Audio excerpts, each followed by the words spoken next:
What's up, movie fans and Netflix bingers? This is the Bros Who Binge Podcast. My name is Adam Schubert, and as always, I'm joined by Lyndon Burton. Lyndon, how are you doing this week?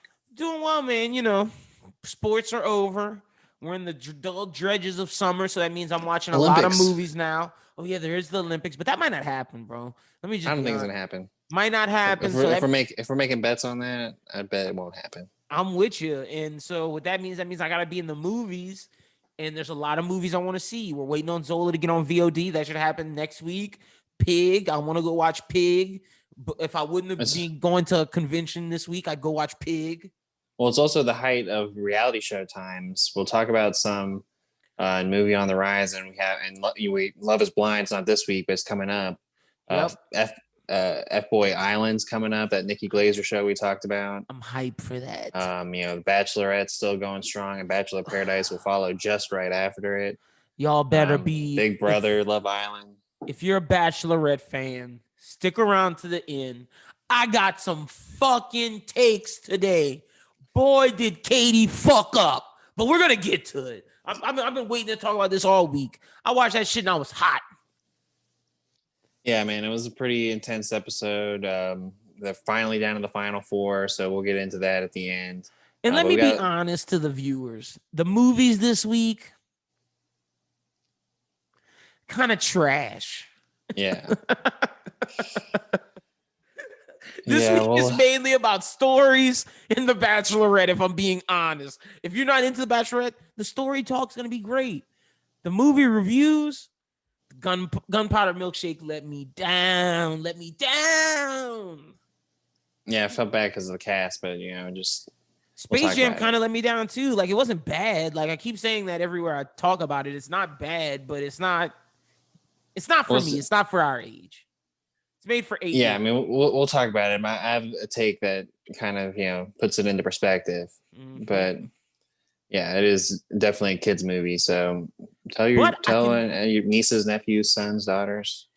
Definitely go watch that. But I'll tell you this: get ready for next week because we're reviewing a David Fincher classic. Yes, we're going into the world of Fincher. You may say, are they doing Seven? Are they doing Fight Club? Are they doing Gone Girl? No, doing Zodiac. Doing fucking Zodiac. Jake Gyllenhaal. Robert Downey Jr. in one of his best performances, I must say. Better than Iron Man. Maybe his best, besides like Charlie Chaplin. Check that out. Make sure you watch it this week. It'll be out probably Thursday, Friday-ish, one of those days. But Zodiac's the next movie we're doing on Run It Back. I'm hype. Well, to make up for the bad reviews, like you said, we do have a lot of news stories and a lot of pretty good ones right at the top. So I'm ready to jump right on into it, so let's get started.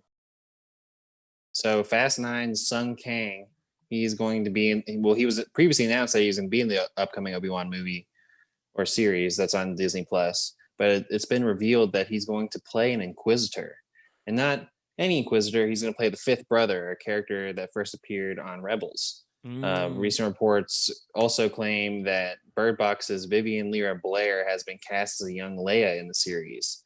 Moreover, she will reportedly be fundamental in driving Obi-Wan to come out of self-inflicted exile once more. What exactly that entails is still up in the air. See, that's interesting. Like, because we know it's interesting because there's always the conversation that people have when they're reading too much into the fourth episode of Obi-Wan and Vader seem like they met before. And previous to episode 3, and think about what Leia's message: "Help me, Obi-Wan Kenobi. You're my only hope." She does mention later on, it's like you've shoved my father in the Clone Wars, but why is Obi-Wan Kenobi the one person that they reach to? Have they reached out to him before? We know that Bail Organa and him have a connection, so I don't know. That's what I was about to ask you. Does that mess up canon a little bit? You know? Okay. So you passed the canon test, but I am hyped for Son Kang, aka Justice for Han, baby. Han is back in the Fast movies, and he's about to be in Obi-Wan as a fucking Sith. He's gonna have a lightsaber. That means Obi-Wan's gonna whoop his ass. Shit's gonna be lit, but they can't kill him though. That's the thing. I have to. He dies in Rebels. Yeah, I'd have to look back on Rebels on that. I don't remember exactly if he died in Rebels or where this falls in the Rebels timeline. Because I'm pretty sure he dies in Rebels. I'm pretty sure he falls off of some shit. I couldn't remember to be exactly sure. But either way, 5 and 6 Inquisitors. He's definitely getting his ass whooped. Yeah, I think he's the one that has the lightsaber that like spins. Now I have a question for you. Does this Obi-Wan series have the Black Widow effect of we know he's gonna die in 4, so we know he makes it through this? Does it affect the stakes? I don't think it's about the stakes because everyone kind of understands like what the story is all about. It's more so just to know what the adventure is and like to see what he was up to.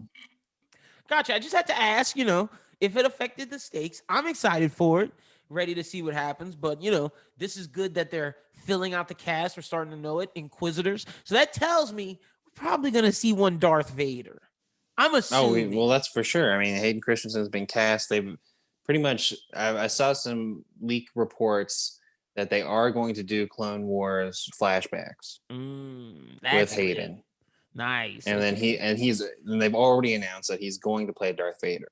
Nice. So Lit. We'll get both. I hope it's not just like mental visions Obi-Wan having of Darth Vader. Like, no, I hope. No, I'm sure. Come face to face. From what I'm hearing, it's gonna be like full on flashbacks. Like they're gonna be wearing Clone Wars, like the outfits they wore on the show. Oh, okay. Like so in the cartoon. They're going back. Okay, all right. Well, I'm with it. It's gonna be full on flashbacks, from what I'm hearing. So I don't know if that's for sure.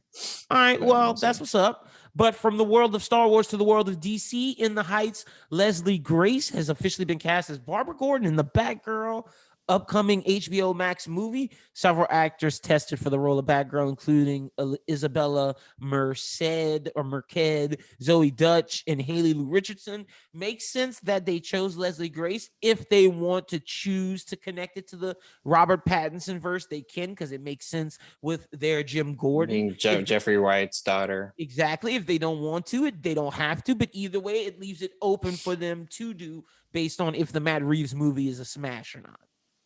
Yeah, I think that was a good call on that. Zoe Dutch was a name that I would have thrown out as I understand like why she was tested, but like with the way that this DC layout is working out, it doesn't seem like that would be where she would be placed.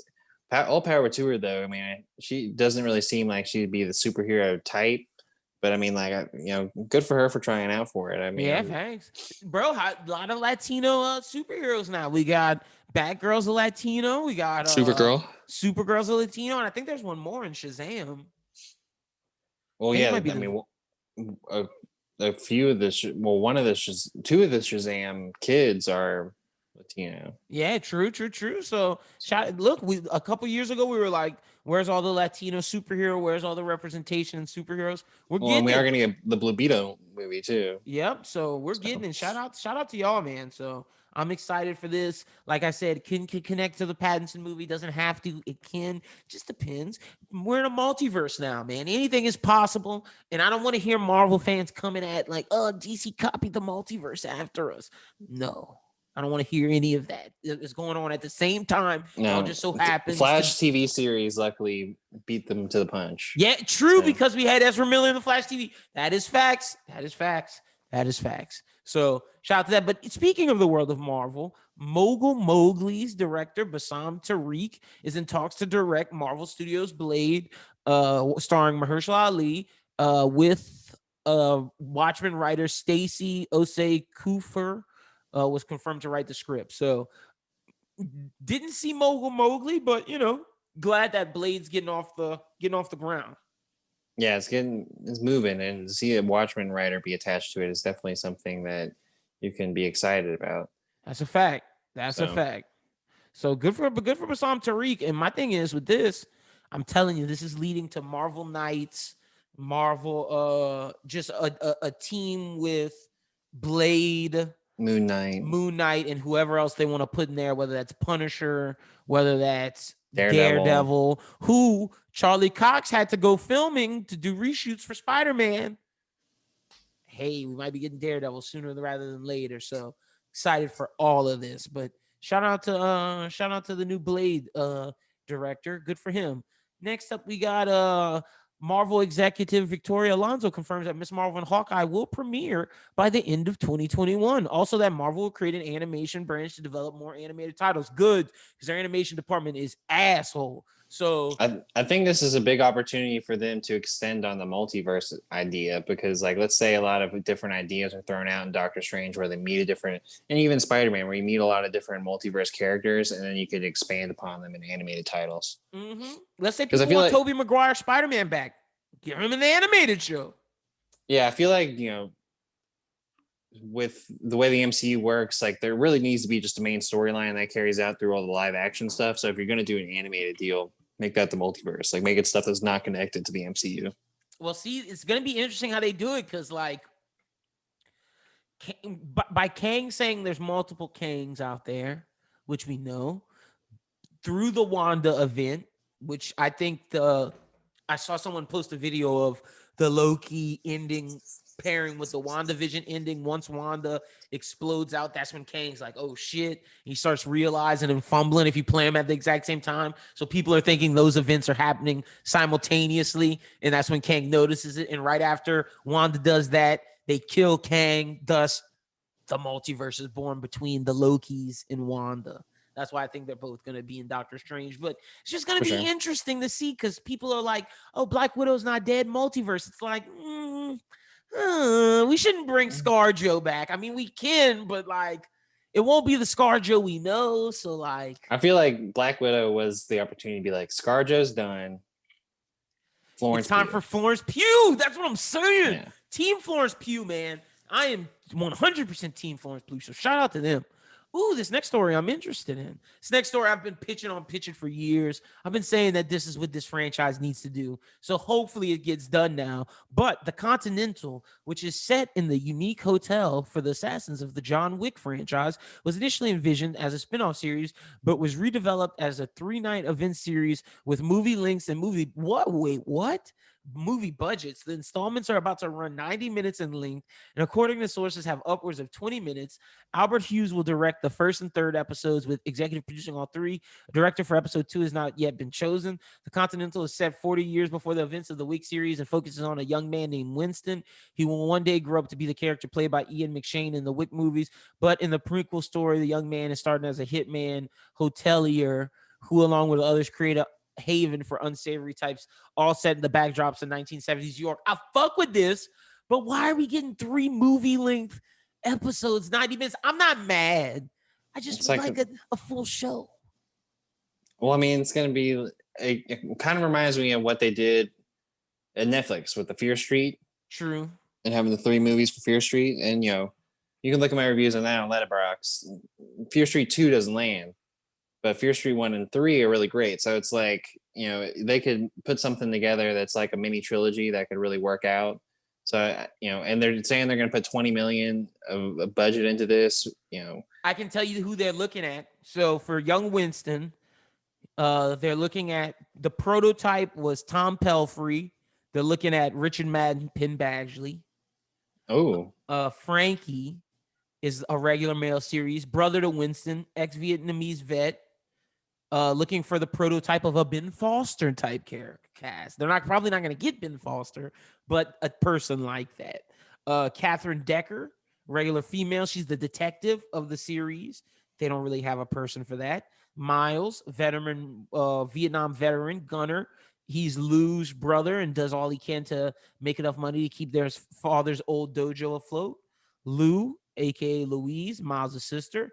Fighter, runs the dojo. Yin, some other people. Oh, young Sharon, which is young Lance Riddick, Winston's hotel aide. So he is right now the head boss's assistant. And the head boss, they're looking for someone in the Russell Crowe type. The either the Russell Crowe type or the Tony Soprano type, aka my boy. I can't think of his name right now. Gandolfini. James Gandolfini, Russell Crowe type. He's a big mob boss. He's the person in charge right now. And young Sharon works. I can get that guy who played Fisk in the Daredevil stuff. Oh, Vincent D'Onofrio. Yeah, they could also get Ray Winstone. Yeah. Because he's doing stuff again. Black Widow, he was in that. But either way, Continental, I'm excited for. 3 movies. Okay, need to see where it's at. Hopefully it's an HBO thing. That would make me a little more. Amazon. Or Amazon. That would make me a little more secure in this. But, I'm excited for this. It's finally happening. Yeah, really cool. I'm ready to see a trailer for that. But speaking of trailers, let's move into that. Some good trailers this week. Let's talk.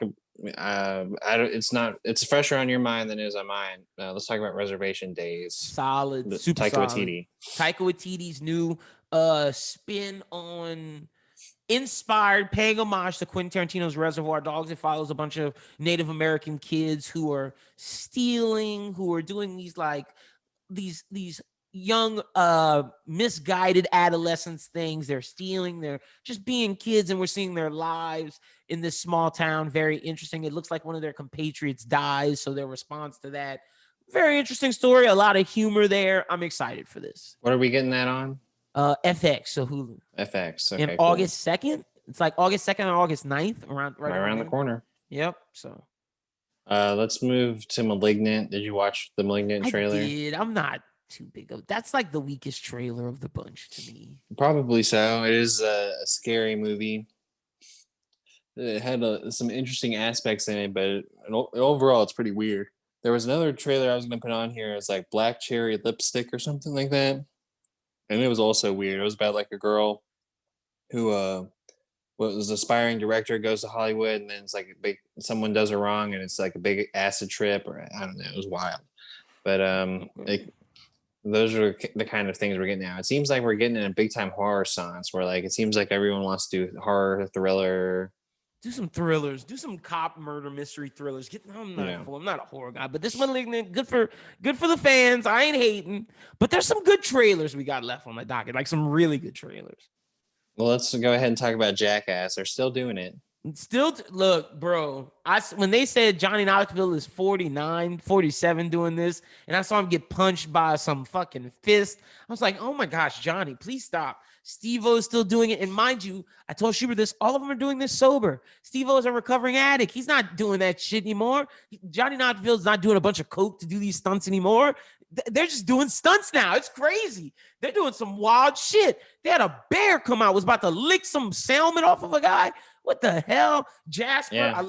I will say this. I love seeing like the famous fans of Jackass participating, like Machine Gun Kelly, Jasper from Odd Future, Tyler the Creator, Eric Andre. Loved all of that. But I'm just like, man, you guys are old, dog. Like it might be time to hang up the stunts. And I was telling Lyndon, in the age of TikTok, people do some weird sorts of Jackass stunts all the time, so they have to up it even more. And they definitely upped it. Like a lot of this shit looks crazy. So I guess we'll watch these dudes beat the shit out of themselves again. I fucking love it. I'm ready. Like but I'm just like, yo, Johnny, please, no more. Let's talk about Vacation Friends. John Cena coming in with another comedy. Looks pretty funny, man. I've been saying for months, are we sure The Rock is the best wrestling actor? I've been saying it for months. Granted, we still got to see Dune. We definitely have to see Suicide Squad for John Cena, which leads into Peacemaker. But if John Cena pulls off Vacation Friends, Suicide Squad, and then Peacemaker's a smash, is The Rock the best movie actor? I'm going to keep asking it. I'm not sure because this looks fucking great. And I can't say a movie's going to be great from a trailer, but this looks hilarious. I love the cast. It was smart casting. You go get the lead from Insecure. You go get Lil Rel Howery to play the Stray Cats. You have great supporting with the dad who is from The Wire and the mom who's a legendary black actress. You then pull John Cena, and I don't know. His wife is from the show Search Party on HBO Max. Boom. So you pull them to be like the party and white family that they had a swingers night with this. Nah, bro, this shit looks hilarious. Bravo, John Cena. Bravo, Lil Rel Howery. I think this is gonna be good. It's just a trailer. I just saw the trailer. It's a Hulu original, and from the Hulu originals that we've reviewed, Palm Springs, that Frank Grillo movie, like, I mean, we haven't disliked too many of the Hulu. These Hulu movies are pretty good. They are, and John Cena's doing what it seems like they do weddings really well. This is another Hulu original wedding movie. There's a lot of them. Yeah, doesn't the Aya Cash one? It's a wedding movie as well. Yeah. Yep. And that's a pretty good movie too.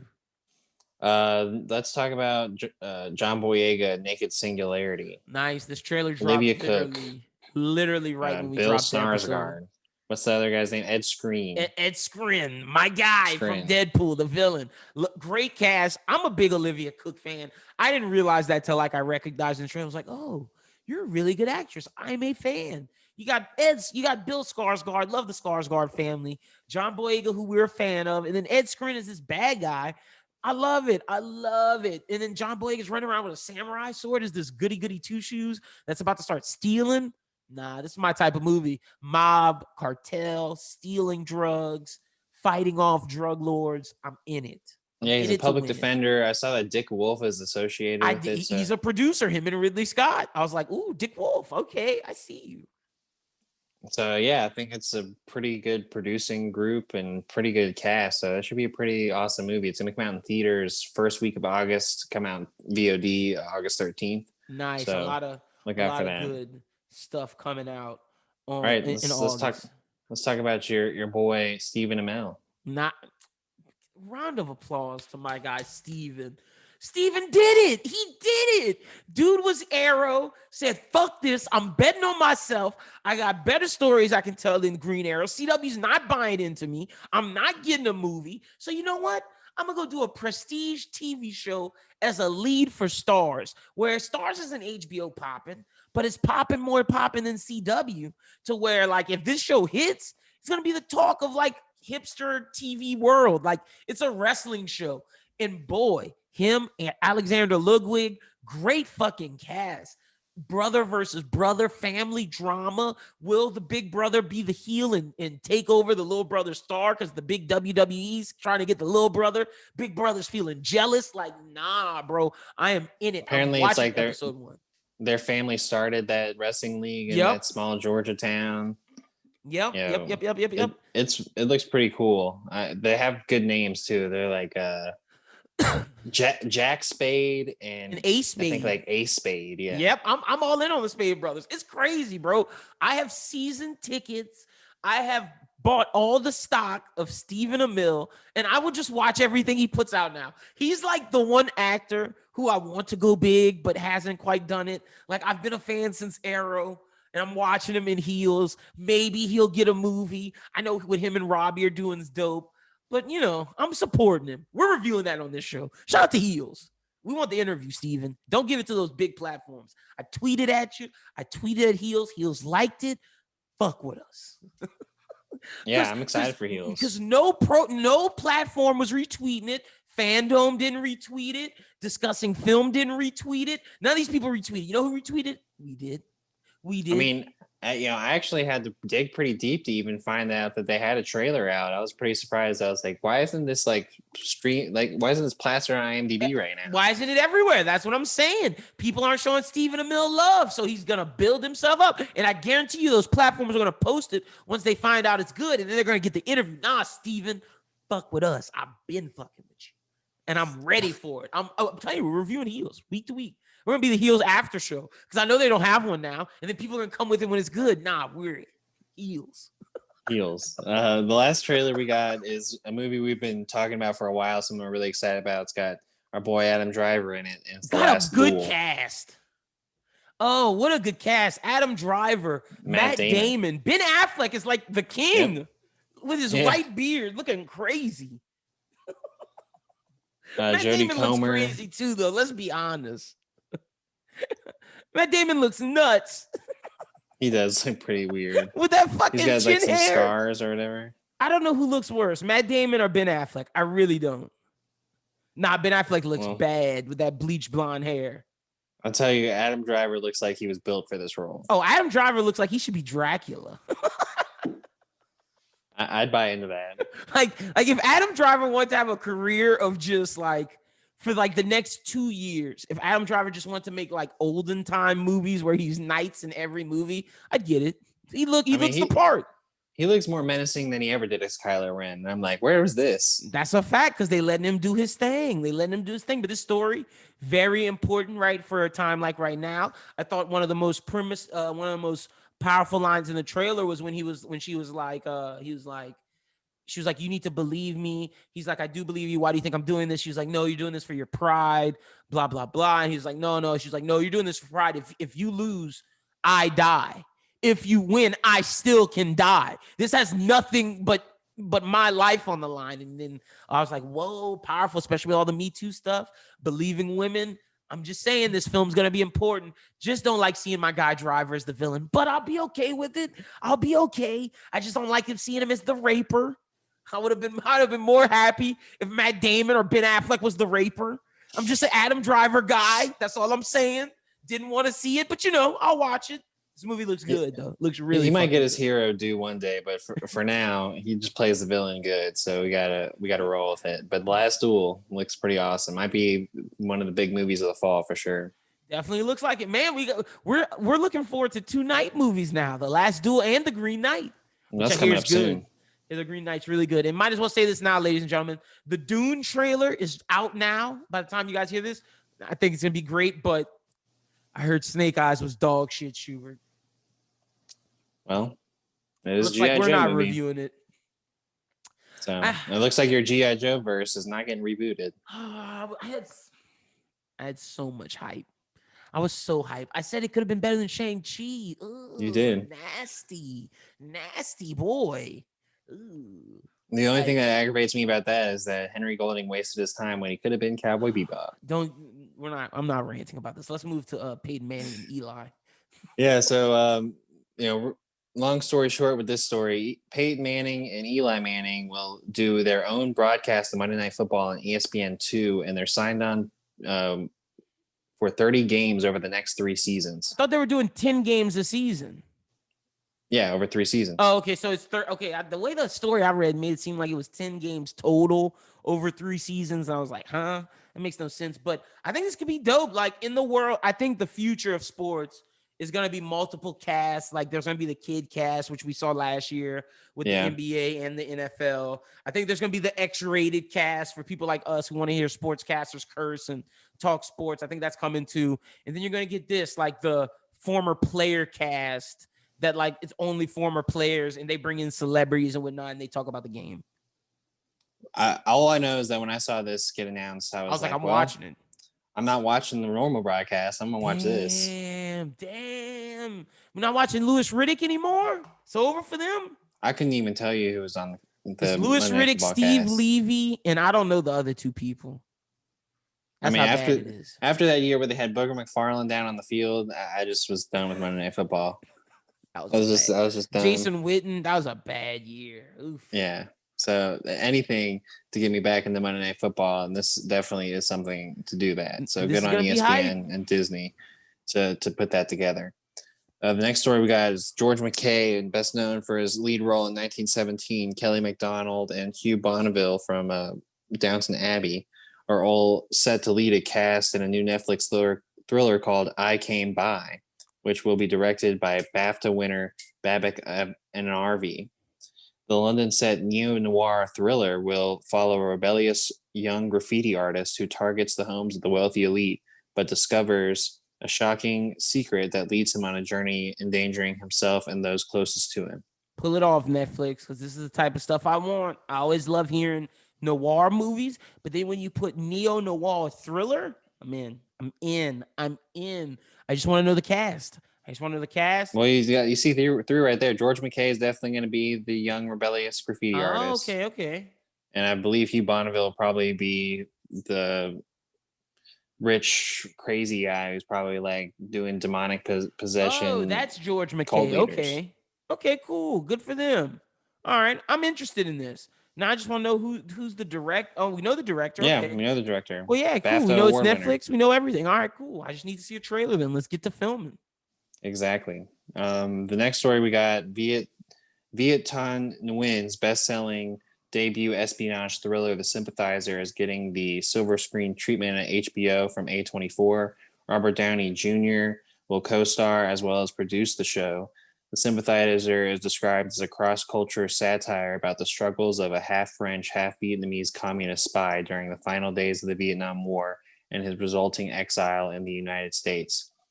A worldwide search is currently underway for the lead role and the rest of the predominantly Vietnamese ensemble.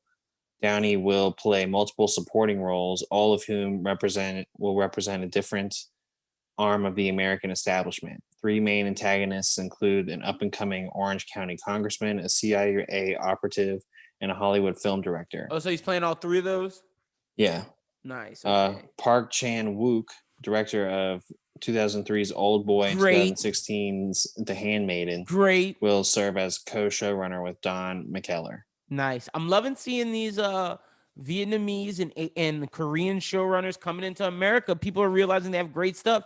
HBO is at the forefront of that. They have Bong Joon-ho doing the Parasite series, and now they have Viet Thanh Nguyen's and Park Chan-wook doing the Sympathizer. So hell yeah.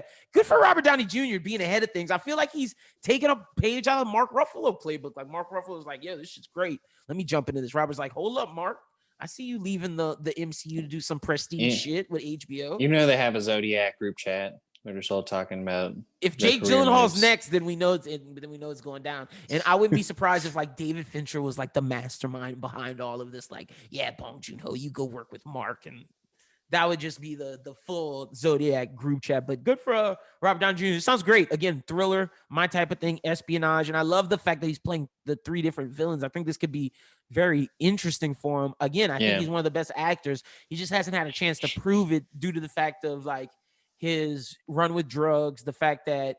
Well, he's also had some really bad cast, like movies, not casting, but like he's been some bad movies. Like the Doolittle thing was bad, but I mean, like, you know, he had Chaplin. He had that movie where he was the son of the judge. The Judge was great. And I know people don't like The Judge.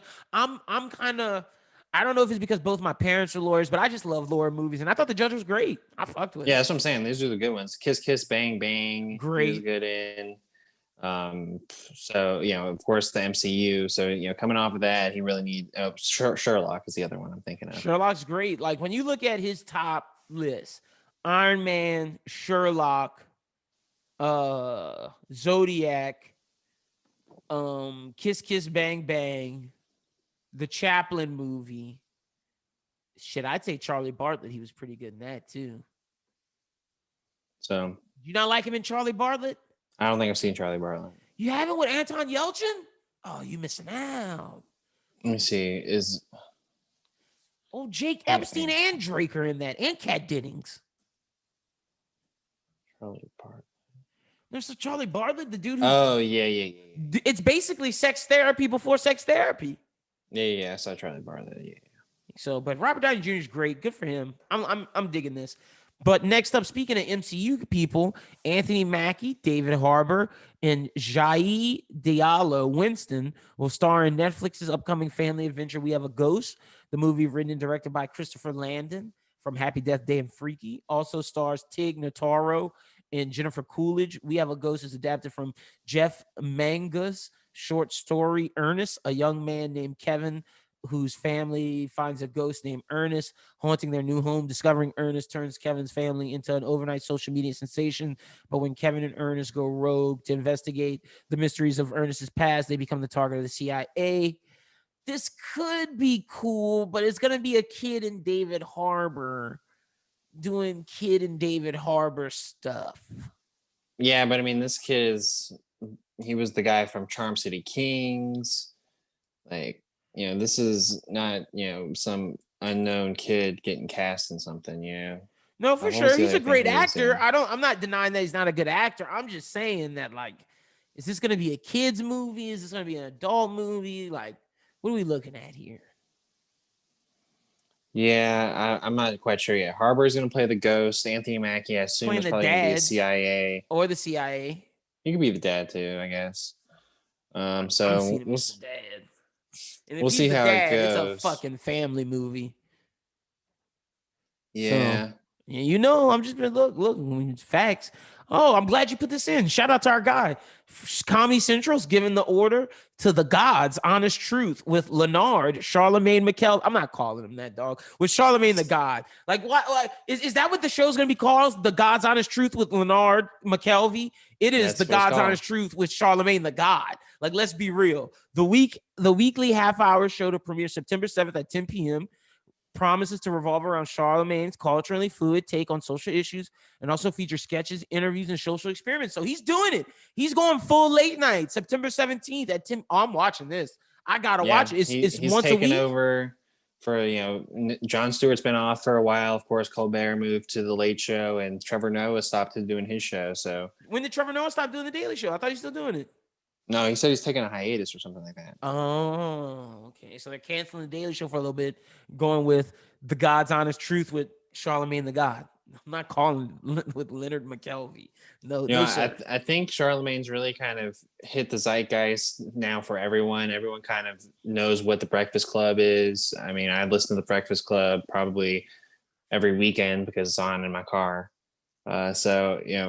It's good for him that he's finally getting this slot on the network TV. This is big, man. I'm excited for this because I'm always into podcast business.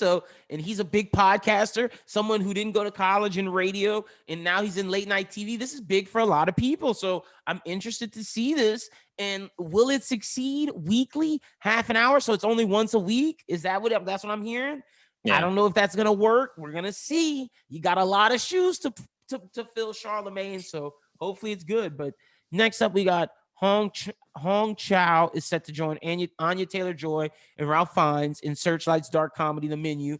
Mark Malone, who played a major part in the success of HBO's Succession, which, if I can convince Schubert to watch the 2 seasons before the next season, we will review. If not, I'll just give you all my thoughts every week, because Succession, I'm going to be in season 3. But the film is a darkly comedic psychological thriller set in the world of the eccentric culinary culture, centered on a young couple who visit an exclusive restaurant on a remote island where an acclaimed chef has prepared a lavish tasting menu. My guess, just from hearing the thing, he's feeding them humans. That's what I thought too. And I'm going to watch it. That's what I was thinking too. I was like, darkly comic psychological thriller about a lavish tasting menu, humans. Humans. That's what he's eating. They're eating humans, dog. They're going to be eating like dick, tongue, ears, brains, eyes. That's what's about to be. But I'm excited for it. I'm going to check it out. Ralph Fiennes, Anya Taylor-Joy. Nice. Great cast. Yep. Seems pretty interesting. And, if you like Succession, this is the guy who... I do like Succession. Succession's great. He's going to direct it, so it'll probably be similar to that style. And that show's great, so that's what's up. All right. Well, HBO Max is developing The Final Girl Support Group, a TV series based on a New York Times bestselling author Grady Hendrix' horror novel of the same name. The project hails from Oscar winner Charlize Theron and It duo Barbara and Andy Muschietti. Nice. The novel's title refers to a Los Angeles-based therapeutic support group for 6 final girls, survivors of mass murder rampages whose experience inspired the slasher franchises that saturated horror cinema in the 80s and 90s, earning them minor celebrity. Muschietti is set to direct the pilot. This could be... I'm thinking this could be like a critique of those movies. Like, they used our pain to sell dollars, and like they could go really in depth with it and like do it that way.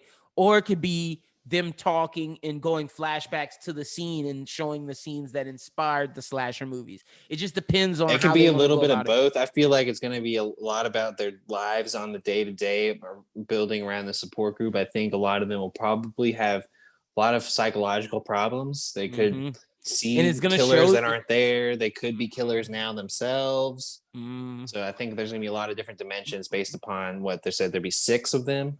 But it's definitely gonna show like, the people doing this stuff did us dirty. Like, because some got paid, but I don't think some did, earning minor celebrity. So that means maybe not all of them got paid, and we're gonna find out about that. This could be something popping. HBO killing the stories today. I see y'all. HBO said we're not slowing down. No time soon. I'd like to see Charlize play in this if she wants to. Is she playing? Or is she just like producing? Yeah, she's producing. She might not play in it, but good for her. On the other side. Good for the Muschietis. He's busy. Yeah, he is. Flash better be good, partner. Kevin Lewis will follow up Willy's Wonderland by directing The Accursed, a new horror movie about demonic possession that its creators predict will be like Sam Raimi and Dario Argento had a love child and James Wan was its uncle. Mina Suvari from American Beauty, Sarah Gray from Legends of Tomorrow, Alexis Knapp head up the cast, which also includes Meg Foster and Sarah Dupont. Rob Kennedy is going to write the script, and according to the official description, it centers on a young woman who faces a horrifying past when her estranged mother dies by suicide. Ellie is forced to return home from volunteering as a nurse abroad, determined to sell the family home and get her life back on track. She finds herself haunted by terrifying visions of her mother, consumed by guilt and eager for a quick escape.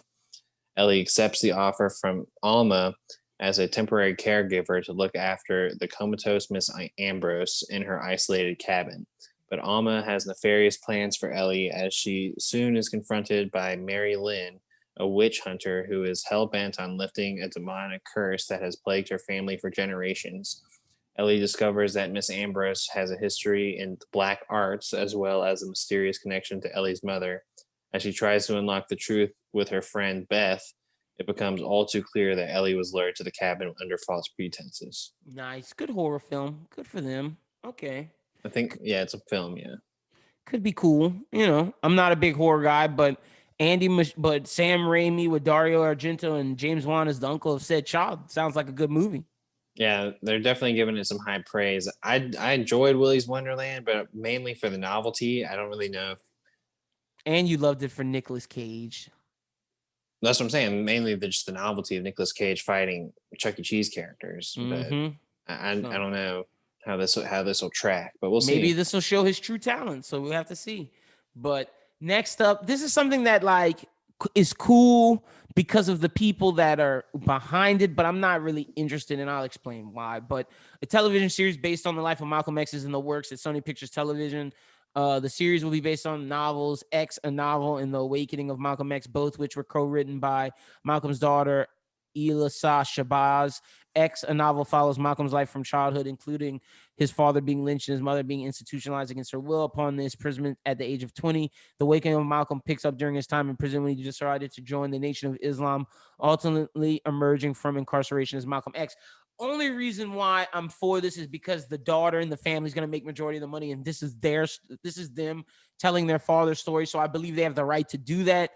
But will it be better than what Spike Lee and Denzel did? That's my issue. Like anyone else who plays Malcolm X after Denzel, it's like I don't know if you're going to do it well because like I've seen the best do it. Well, I mean, what'd you think about One Night in Miami? You remember he was my weakest. He was the person I thought was the weakest. And he was the person that I wasn't that interested in. I was more interested in Muhammad Ali, and Jim Brown didn't do anything. He didn't have much to do. Like Aldous Hodge is great, but he didn't have shit to do. It was mainly Leslie Odom Jr. and Muhammad Ali to me in that movie. Yeah, I mean, I think it's cool, but I don't know. Maybe it could be interesting because it's been a while since that Malcolm X movie came out. It's a TV series. More digestible chunks because that Malcolm X movie is 3 hours plus. Yeah, exactly. And it does go beyond a lot of him past prison. And I think this really is going to focus on the lead up to prison and then like getting out of prison. So I think the movie did both. Like the movie did, yeah, I understand that. But I mean, like they'll have a lot more time to dive into his childhood for sure. Yeah. For sure. Like I said, this is his family, so I'm all for it because it's his family. But like, again, do we need another one? That's my question, especially when Denzel's movie's so great at capturing who the man was. I don't know. But again, like I said, it's his family, so do what you want. If my dad became famous and like somebody already made a movie about him and I didn't get a shot, I'd be fucking pissed. So like, I get it. Do your thing. But next up, Bill Murray is among the cast of Wes Anderson's new film. He's always in Wes Anderson films. That will begin production in Spain in August. Variety has learned. Sources close to the project has confirmed Murray's casting. The actor has appeared in 9 of Anderson's movies to date, excluding the new pick. the as yet untitled film stars Tilda Swinton, as she revealed exclusively to Variety in June. Though the film is shooting in Spain, it's not about Spain. Meanwhile, Anderson says he's not ready to share any details about his new film. He's about to drop a film now. The French Connection. I mean, Swinton and Murray in a Wes French Anderson Dispatch. film. What a surprise. Exactly. They're in the French Dispatch. They're in all of his films. So, you know, cool. Glad to see them going. The real question is, who's the lead? That's the question. Because it's not them, but they're great support. And he got Timothy Chalamet for the French Connection. I'm wondering, like, he was going to go and dive in and get someone else. Or, like, doesn't he have Saoirse Ronan in this one, too? Both Timothy and Saoirse is in the French Dispatch, I believe. Yeah, I think so too. But so I'm wondering, Timothy's not a main character though. So I'm wondering if he like is looking for like the next up and coming group of like the Saoirse and Timothy Chalamet kind of actors. The main character? Oh shit, he might be. I'm pretty sure he is. If not, he's like in the top group. But I'm pretty sure French Dispatch is like vignette stories, is it not? It is. It is a bunch of different stories. But he is one of the main. Like, okay, so the main people are him and Owen Wilson, and then Tilda, Leigh Seydoux, Saoirse Ronan. Yeah, so yeah, the cast is basically Saoirse Ronan, Elizabeth Moss, Tilda Swinton, Leigh Seydoux, Timothy Chalamet, Owen Wilson, Benicio, Adrian Brody, Edward Norton. His cast, his people. This is just his people, plus Christoph Waltz and Liev Schreiber. Okay, French Dispatch looks good, so I'm excited to see his next movie post French Dispatch. So that's what's up. Cool. All right, next up we got Lana Condor set to star and executive produce Takeout, a half-hour action comedy from Randall Park and Michael Golamaco that's in early development at Hulu. Takeout follows a restaurant employee who's on a secret mission to take down an evil crime syndicate that's hell-built on ruling New York City. Cool. Weird. Cool, whatever. I was hoping that was going to be a restaurant comedy in the vein of Parks and Rec and The Office. That's kind of what I was hoping when I first read this, but you know, if it's evil crime syndicate, cool, whatever. I think it'd be worth, the all 1-2 episode watch. Yeah, definitely. Especially because it's half hour, but I don't know, man. I don't know, it might be cheesy. Sounds kind of cheesy. Should be pretty cheesy. Yeah. Something that could also be pretty cheesy is Paramount Plus ordering a Grease Rise of the Pink Ladies to series. The Grease prequel takes place 4 years before Sandy and Danny's relationship. And it's supposed to star Rizzo, Jan, Marty, and Frenchie long before they had to whip Sandy into shape. The 10-episode series is written and produced by creator of Atypical and Transparent Annabelle Oakes. Marty Bowen and Eric Feig will executive produce. Both are also working on the prequel movie Summer Lovin', which is supposed to be about the summer that Sandy and Danny met. Last October, it was reported that Paramount Plus bought the show from HBO Max, which they originally titled Rydell High, and was set to build out as a High School Musical kind of experience. So good on HBO Max for getting out of this sinking shit. Facts. I don't like how this sounds. This sounds trash. HBO Max not putting their name behind some garbage. Yeah, leave Grease alone, bro. A Grease prequel 4 years before Sandy and Danny. So what's the point? Well, 2 prequels. They're gonna do the prequel movie that's about Danny and Sandy, and then they're gonna do a prequel series that takes 4 years before Sandy and Danny. Both that shit sounds stupid. Get them out of here. Put them in the dirt. Paramount Plus trash. I mean, who's still clamoring for Grease is my question. No one. No, like all the people who don't even know Paramount Plus exists. Facts. What are we talking about? Ugh. That's when you don't know your audience. No. Speaking of something that will not die, Clerks 3 is Lionsgate has acquired worldwide rights to Kevin Smith's Clerks 3, which is in pre-production in New Jersey and will begin production next month. Smith has written the screenplay and will direct.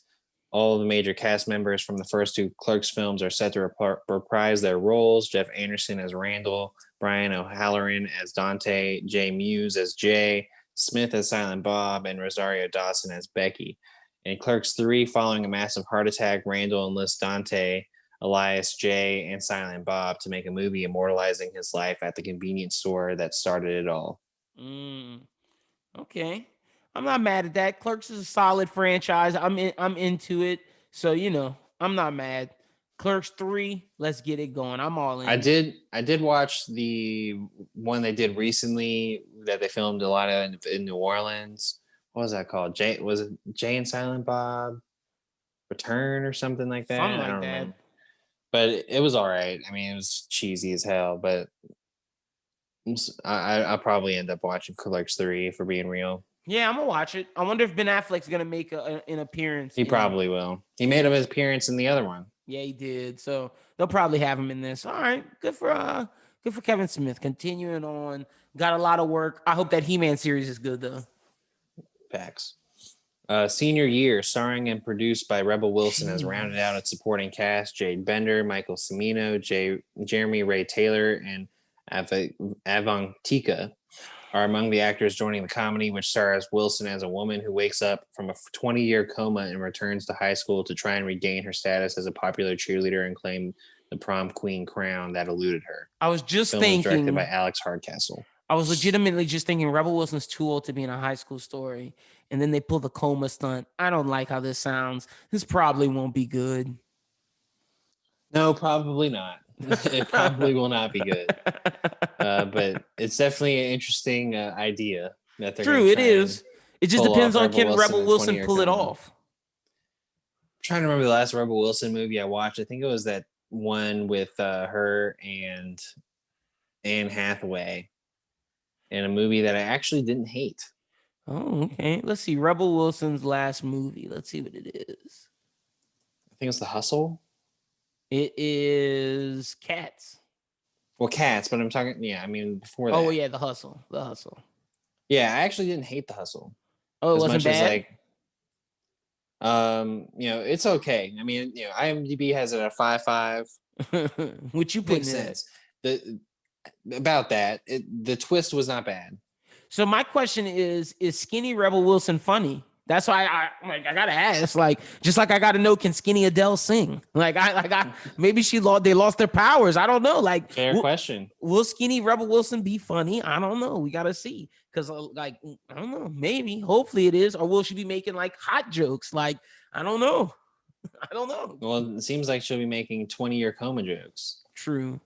So I don't know. We'll see. We'll see. But next up, Law and Order SVU and Organized Crime will return September 23rd. NBC is not moving forward with Law and Order for the Defense, which had been announced earlier this spring in the latest installment of Dick Wolf's Law and Order franchise. Although For the Defense isn't moving forward, insiders confirmed that NBC and Wolf Universal TV are developing another title under the Law and Order banner.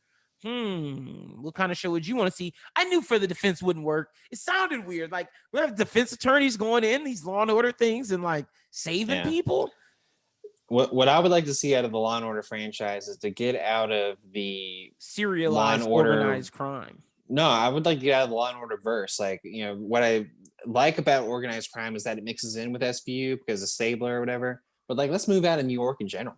Yeah, let's do like Law and Order LA. Law and Order LA, Law and Order Miami, Law and Order New Orleans shit. Yeah, I'm with it. Let's move out of New York and do something else. I'm with it. And like, if you want to do another crime, do Law and Order LA narcotics, and then look at gang culture and the drug traffic ring. Why not? I'm with it. Or if you want to do Law and Order New Orleans SVU, because human trafficking approach, because New Orleans has a lot of human trafficking. It's a Miami too. Yep. So I mean, I'm down with those two, but I'm glad For the Defense isn't happening. Organized Crime is cool. Me and Shu both watch it. I need to finish it, but like SVU, I think it's going to be like its 23rd or 4th season. I'm more of the what's the word I'm looking for? How SVU is a procedural.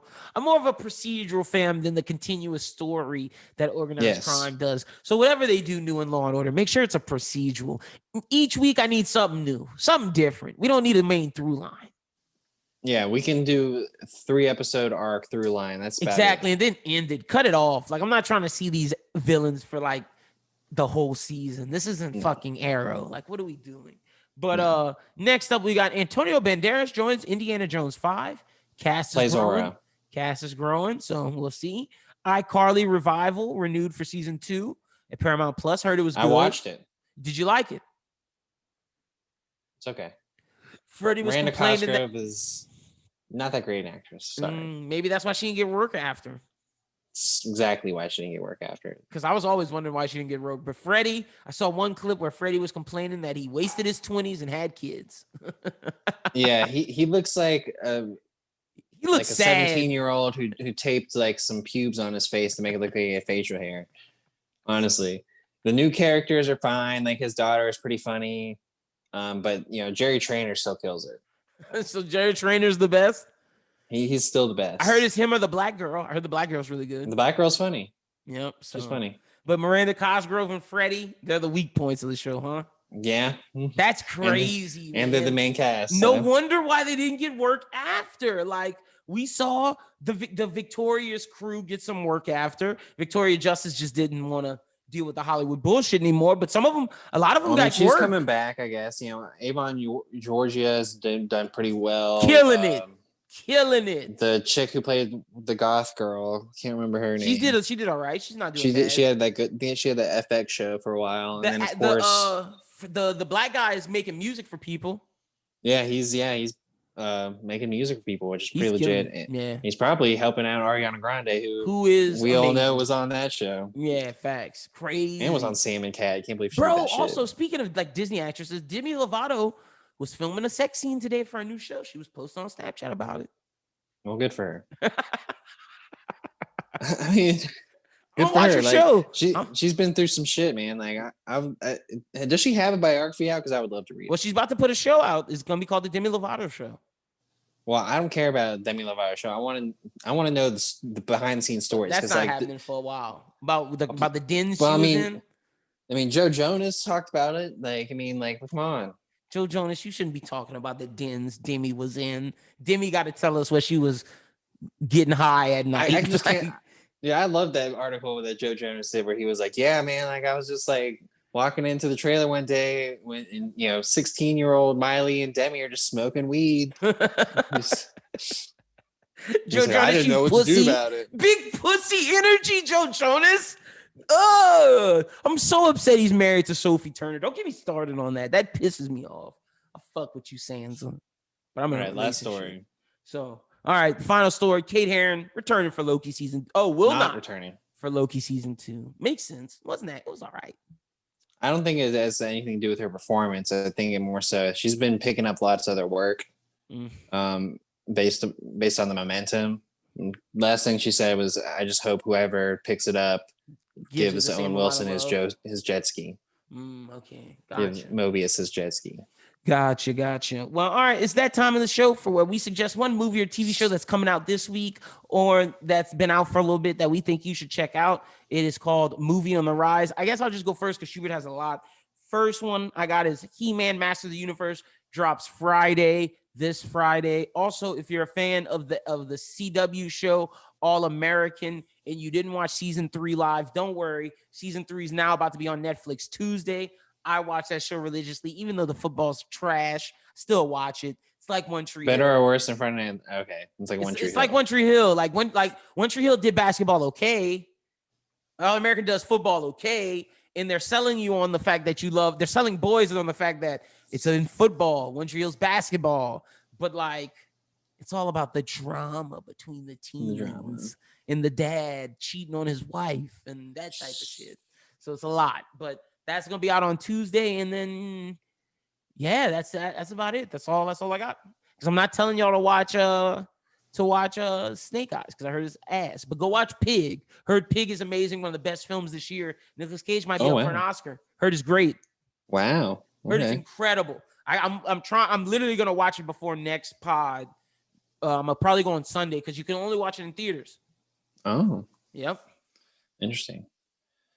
What I got this week is, we were talking about reality shows. Sexy Beasts now on Netflix, what we talked about prior, where they do like professional. I was like, what is going on in this face makeup? Yeah. On these people, and they go on dates as blind dates because they're dressed up like a baboon or a devil, or you can't tell like what they look like.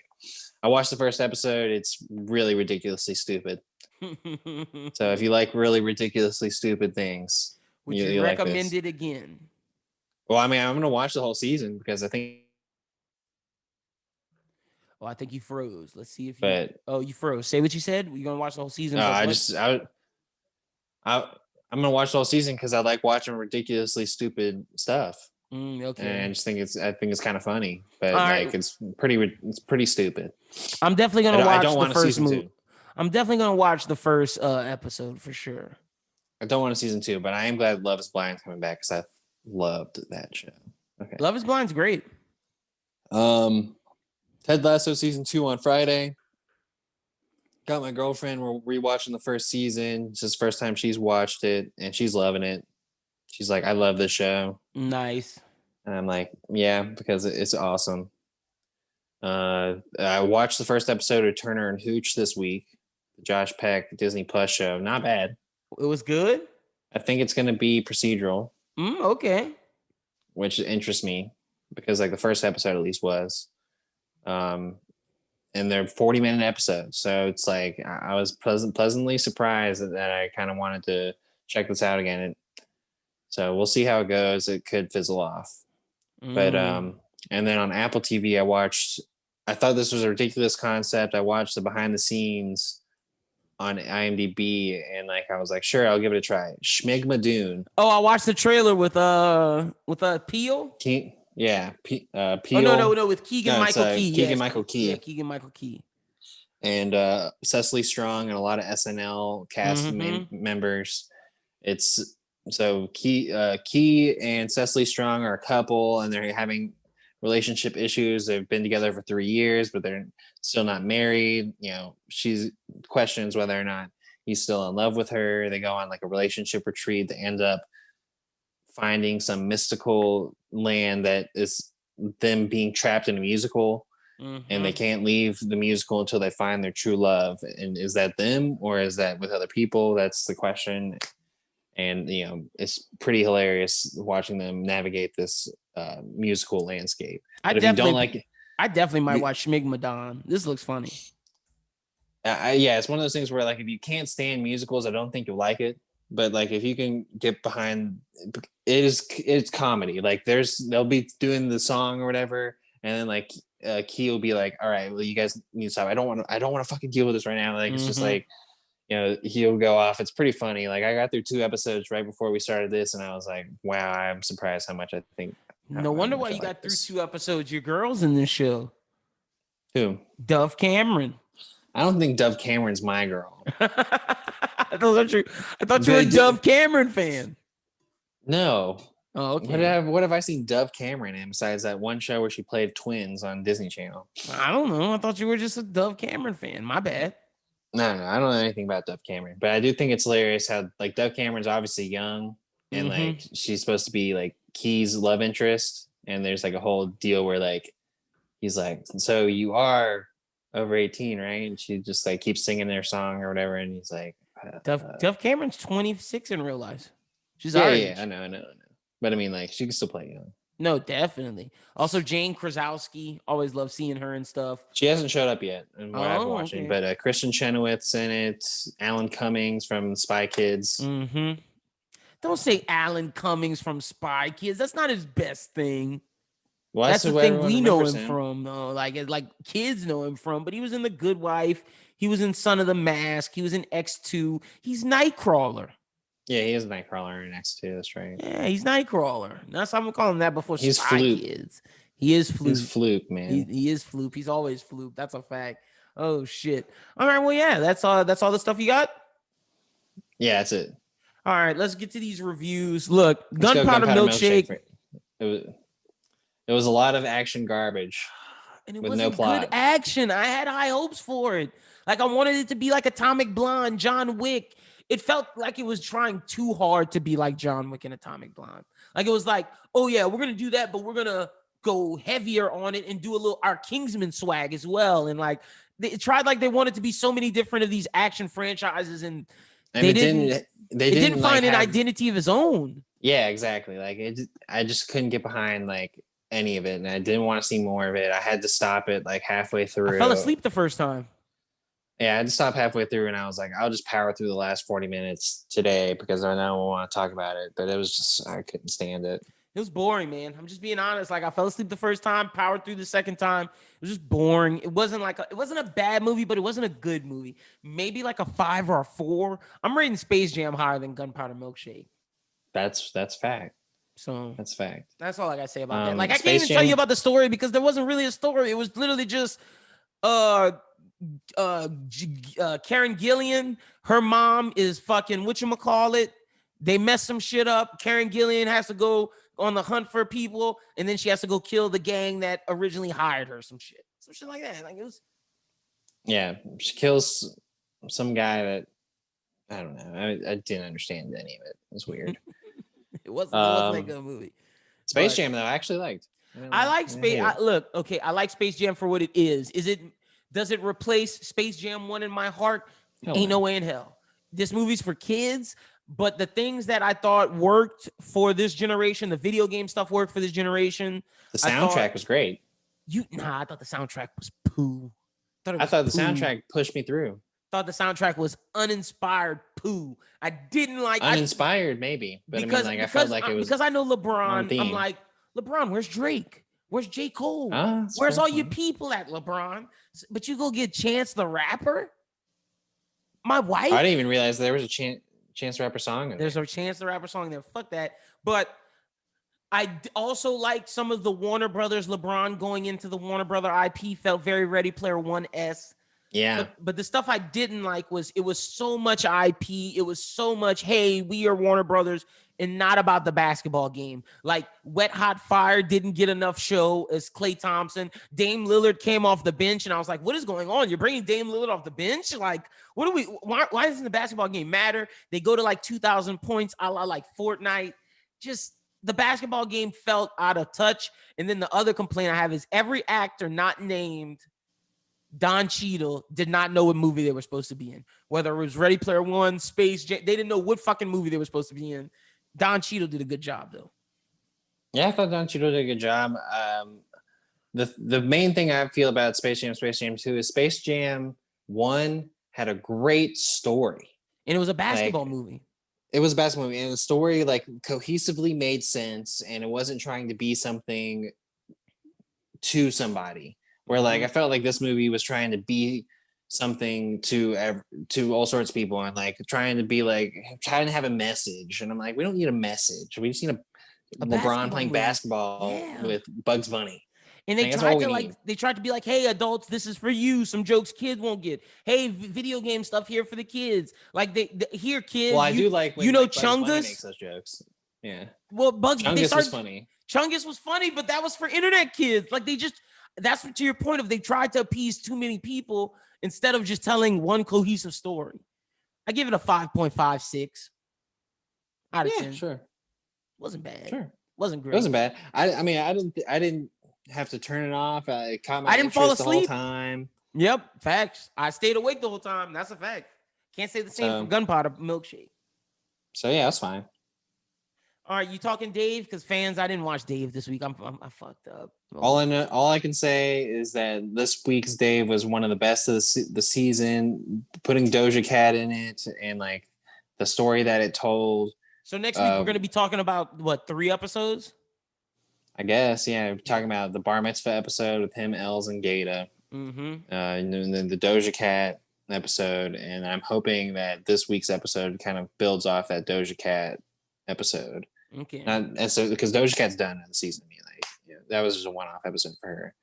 But the person that he does go on a date with in that episode, I'm hoping comes back because she's an actress. She's been around. She funny? You don't really get a lot of her in that because that episode's not about her. Okay. But I'm hoping like maybe this is like Dave's new girl. Okay. I'm with you. Okay. All right. Well, yeah, that's Dave. Like we said, I'm sorry, I just didn't watch it. We'll talk about it next week. I got y'all. I promise. So, any alley in these 2 weeks? Bar Mitzvah, yes. Okay. Allie gets some play. And in the last episode, so like I'll just say, so Dave, when he goes on the date with that one girl, the girl blows off another dude. Okay. And like the last scene of the episode is the pans to that dude, and that dude is swiping through an app, and he matches with Allie. That's like, oh, okay. So what's the what's the girl's? What's the actress that's the girl's? Skylar May is her name. Skylar May. Okay.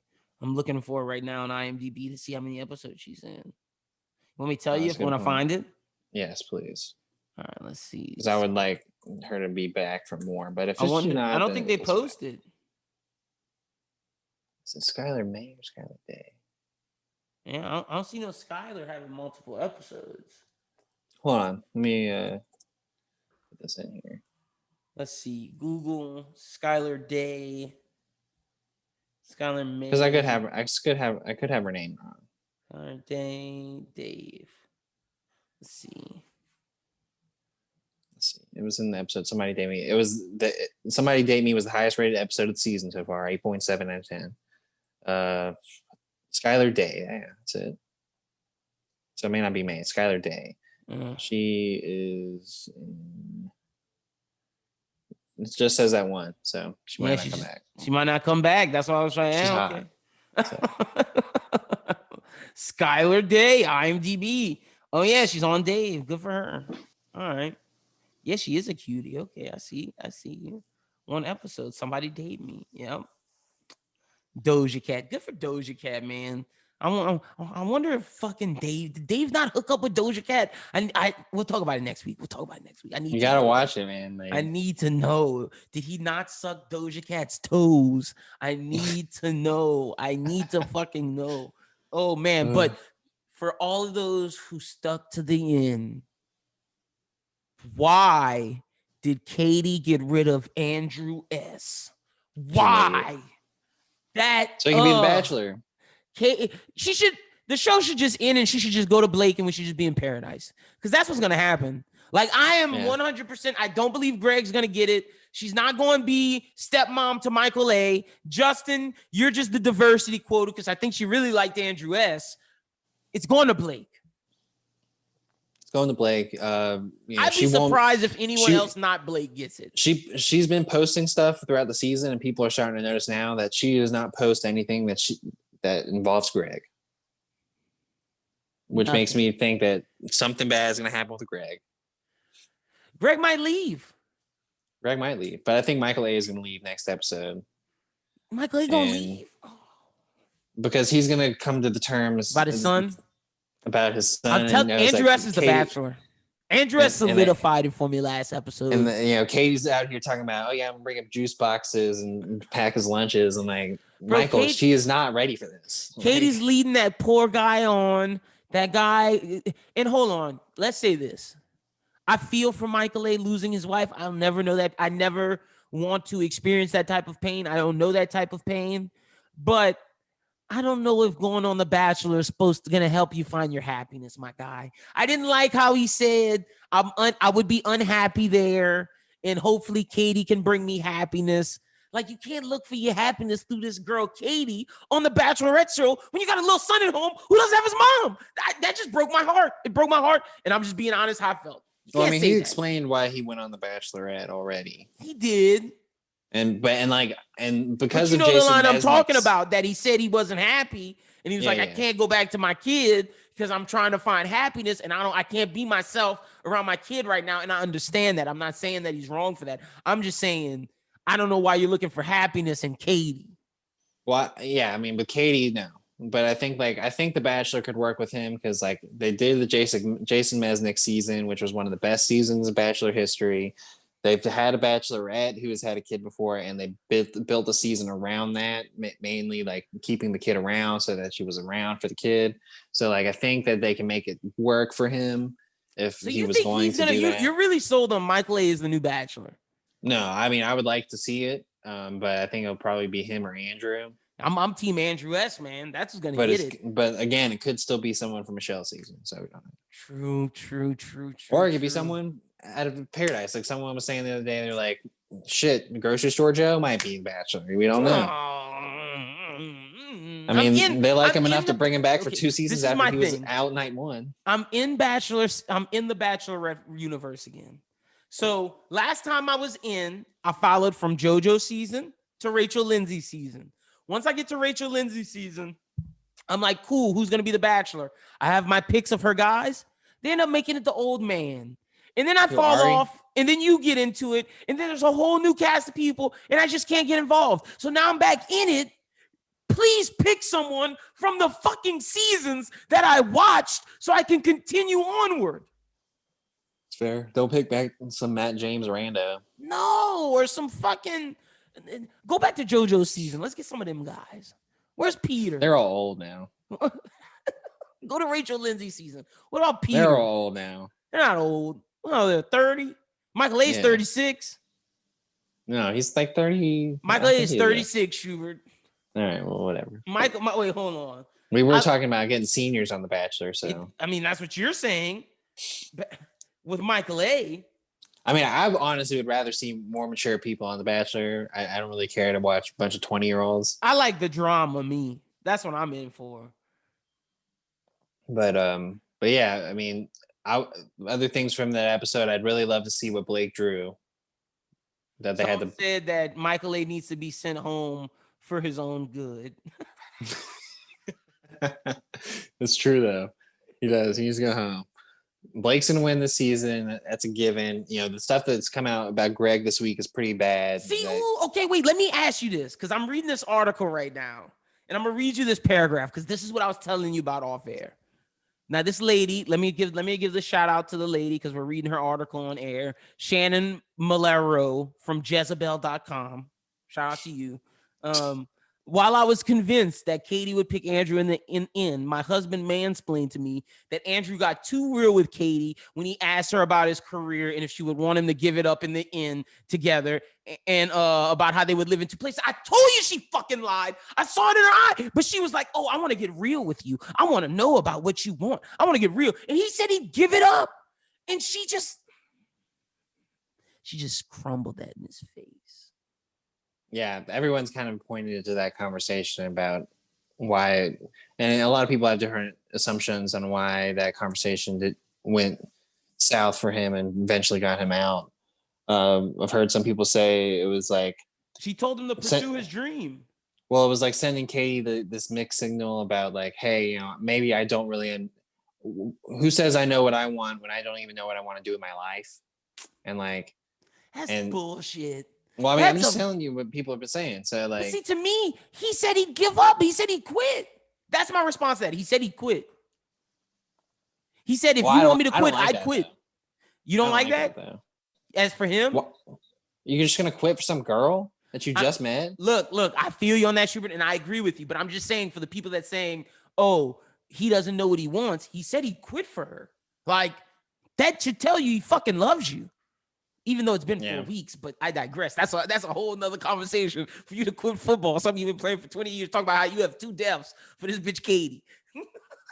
Yeah. So, and I was so pro Katie Thurston. I was fucking with Katie. I was considering following her on IG like I do some of the other reality show people that I like, but she didn't get the follow because I don't fuck with her no more. She got rid of Andrew S. And I know old slimy ass Blake's gonna win. I don't fuck with Blake because I feel the slime dripping off him. Like he don't know what he doing right now. Like he not playing the game of The Bachelor to get more fans. They're just made for each other, man. You think they gonna get married? Fuck no.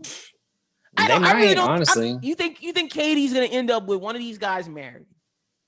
Probably not. But I feel like she's gonna end up being a Bachelorette sloozy. All the little single Bachelorettes out here. Tasha, her. Tasha ain't single. Tasha not single? No, Tasha's with her guy that you. Oh, she is. My bad, yeah. Tasha. My bad. I fuck with you, Tasha. They're running New York right now. Who's another Bachelorette floozy? Becca Kaufman. She's actually you can classify her as a Bachelorette floozy now. Like, you know who I'm talking about. They got a bunch of Bachelorette floozies out here, and I see Katie Thurston is one. I see it. Hannah Brown. Oh, that's one that I know, one of the bigger floozies. She was just banging everybody from her season after it was over, having a good time. Go Hannah Brown. She said, "You men not gonna put got a man no limits on my body," and I don't blame her. Do your thing, girl. Wait, would you say she got a what? She got a man now. Ooh, who's she with? Some dude who looks like Tyler Cameron. Why didn't she just pick? I digress. But Katie Thurston, I'm willing to go to the bank right now. She's picking Blake. If she doesn't pick Blake, I will be so shocked. Because like you said, I don't see it be poor Greg. I feel like you're just getting led along because I feel like y'all don't match. Poor Greg, the guy who's legitimately been trying to get on the show since Hannah Brown, was cast in Claire's season. Oh, that's about Greg? This is true? All this is true. He's been trying to get on the show for like 4 years now. He was cast in Claire's season, but because of COVID, he ended up not making the list. And then they finally put him on Katie's season. So he's just trying to be on the show. He's just trying to be on the show. This comes but they had the nerve to call Hunter a super fan. Crazy. Greg's ass. Greg's doing scheming. He might be scheming. Like, no wonder why his ass not winning. He ain't winning. And Michael A., I'm with that lady. He need to go home to his child. I guarantee you Michael A. leaves. It's time for Michael A. to stop clowning and go home to his kid. He's either gonna like have his hometown and then realize that I can't leave. Yeah. Well, he's gonna have his hometown and be like, and Katie's gonna meet the kid or whatever. And he's gonna be like, this ain't it. Or he's just gonna be like, I don't even want to put my kid through this because I just know that she ain't. That's what I think is gonna be. I don't want to put my kid. Like, think about this. The kid's mom just died. It's young. The kid's gonna be 13 and see his dad on a reality TV show bringing this Katie Thurston to his house after his mama just died. Look, bro. It's been 2 years. 2 years, but still bringing Katie Thurston home on TV.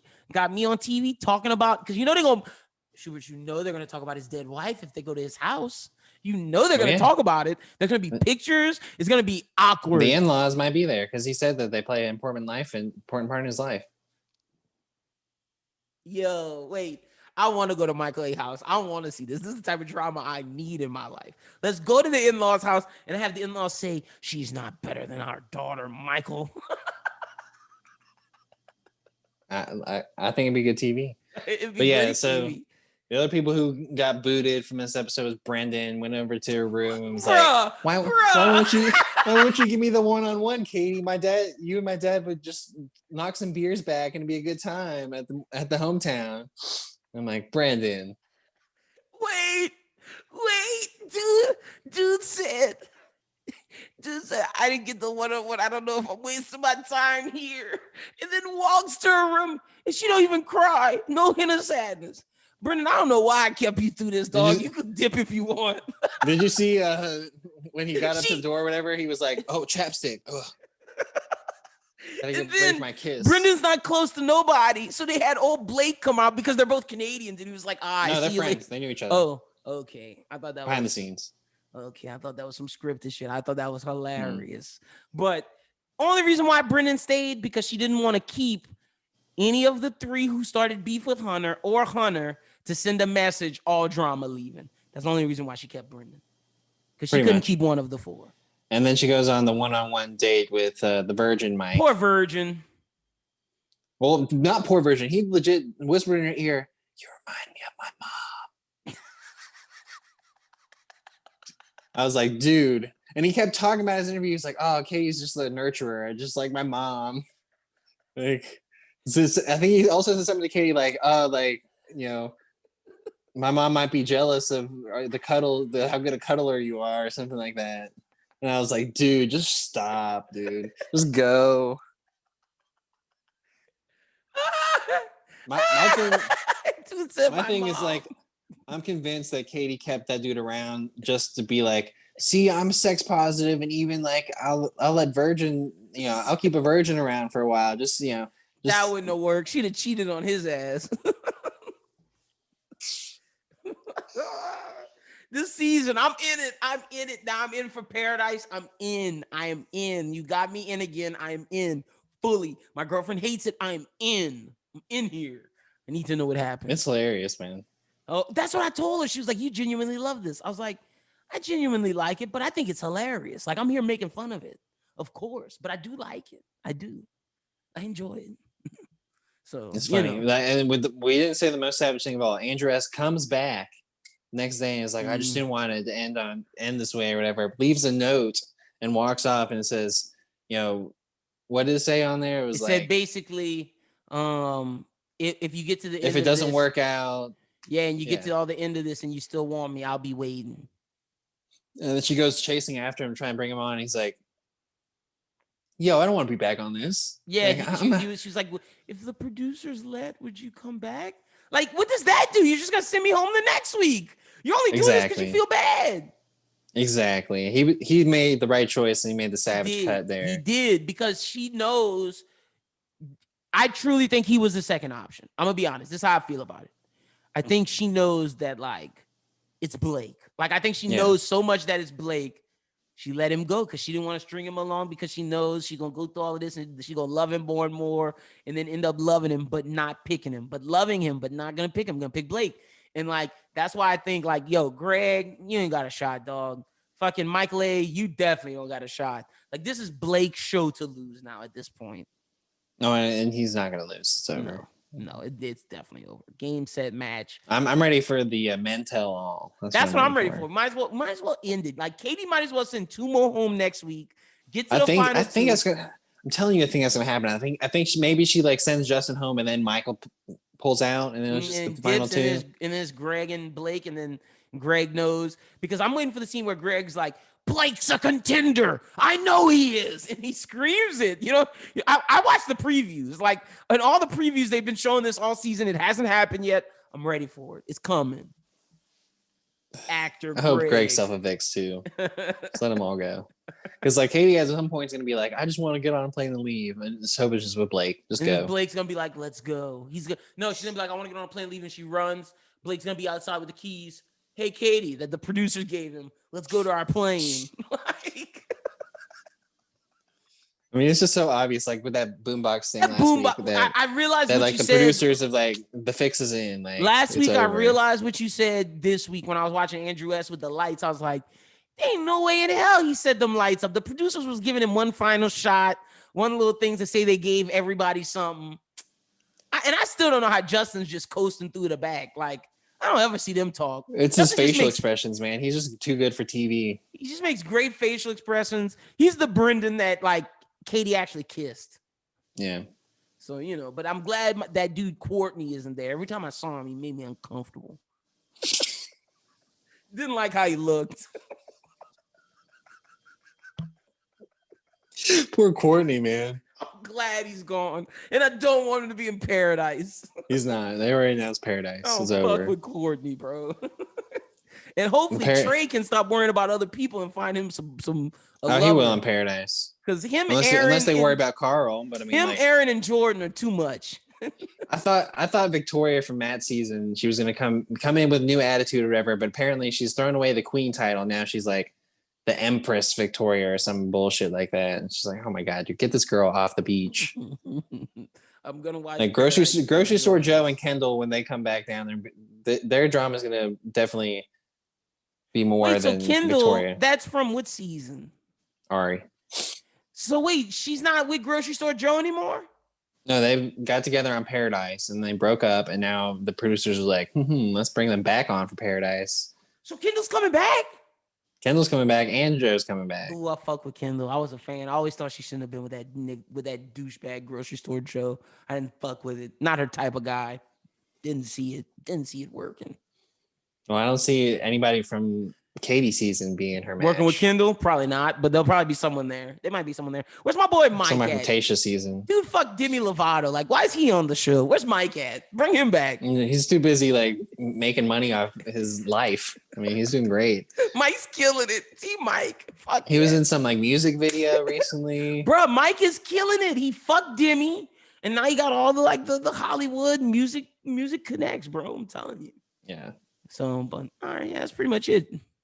Would you be mad if he came back to be the Bachelor? No, would not. Would love it. I would love it. Like, that's one that I would buy into if they went from someone not Katie season. I could buy into Mike because Mike always had it. Same thing with Peter. If they want to do Peter from the past season, from Rachel, I don't know who that person is. I'd buy into Peter. There's a lot of people I'd buy into. Like, who was after Ari season? What was the girl after Ari season? It was Ari, Becca, and then was that dude from Becca season that we fucked with? Dude from Young guy. It was the final 3. Blake? She ended up choosing Garrett. Yeah. If they want to do Blake from Becca's season. It was Garrett, Blake, and Jason. Jason's Caitlin Bristow now, and Blake doesn't want to be a part of Bachelor Nation anymore. Oh, he wants to be a part of Bachelor Nation. He doesn't want to be on the shows anymore. Oh, Well, he had a bad experience in Paradise, man. It was just like they just ripped him apart too bad because like he went to Stagecoach and like fucked half the cast. Good for you, Blake. What's Stagecoach? It's like Bonnaroo. Oh, nice, dude. Some music festival. Dude said, "Fuck all this." It was like shit. I'm getting at the end. That's what I'm. He was with fire. Yeah, he was with one girl, Christina, and then he was with like Kaylin from Colton season. See, that's what I'm saying. All these Bachelorette and Bachelor floozies, men and women who don't get together, they just start fucking each other after it. That's all. Just floozy world. Like Hannah Brown doing it, Blake doing it. Who's that guy that we didn't fuck with from? Oh no, you didn't watch Rachel's season. Never mind. We're talking about like Nick Vial. I fucking hate Nick Vial. I hate every time he comes on the show. I hate every time they mention him. Like Nick Vial, some guy. Him and Ben. Every time they bring Ben back, I'm like, what are you doing? Dude, Blake's gonna be that guy.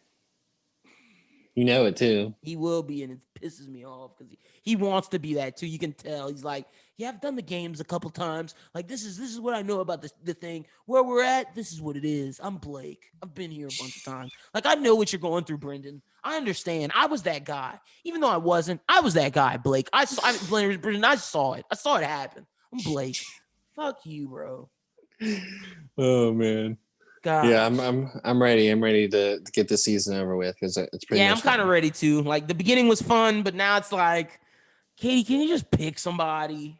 But I do want to see these Jokers' families. Like I want Justin's family, like Greg's family. Like I want to see these people. Blake's family, shit. I want to see Michael A's family. I want to see the in-laws. And what if they show up, dude? I think it'd be crazy. Oh, if I was Katie, I would be like, this is awkward. For sure. Oh, man. But that's pretty much everything, man. Yeah, so tell us what's going on with the Bros Who Think Network. So we didn't drop a new anime talk this week. It'll be out next week. But if you follow us on Twitch, Bros Who Think, twitch.tv/Bros Who Think, we're going to be live streaming our live event this week. Anime Talk will be live at DreamCon. That is RDC World and Supreme Dreams Convention in Dallas, Texas. It's at the E-Games Arena, in Arlington, Texas. Gonna be lit. Anime Talk, we're doing 2 shows there. Make sure you, if you're in the Arlington, Texas region, come check it out. Other than that, we're gonna be live streaming it, so check out for that. But the Bros Who Think podcast is out now. A One Piece manga review is out now, and the new episode of Never Less Than Ill is out now. You can check out all of that either on the website or on the YouTube or wherever you follow us at to listen to podcasts. All right. Well, you can, or did you tell them your social media too? Oh yeah. You can follow me at LynnBWT, follow Bros Who Think at Bros Who Think. Follow me on Letterboxd at LynnBWT. You can follow me on Twitter and Instagram at HUber14, Letterboxd, AdamBWT. Put out reviews for Space Jam 2, put out reviews for the Fear Street trilogy. I don't think I'm going to do Gunpowder Milkshake just because what is there to say? But yeah, be on the lookout for everything going on with the network. Check out our Letterboxd stuff because we'll be putting out some stuff on that. Make sure you listen for next week's episode and also look out for our Run It Back with Zodiac. And if you haven't yet, listen to our Run It Back that we did with The Usual Suspects. Thanks. So for Lyndon Burton, my name's Adam Schubert. Thanks everybody for listening to this week's episode of the Bros Who Binge podcast. I hope everyone out there has a great week. And as always, keep binging.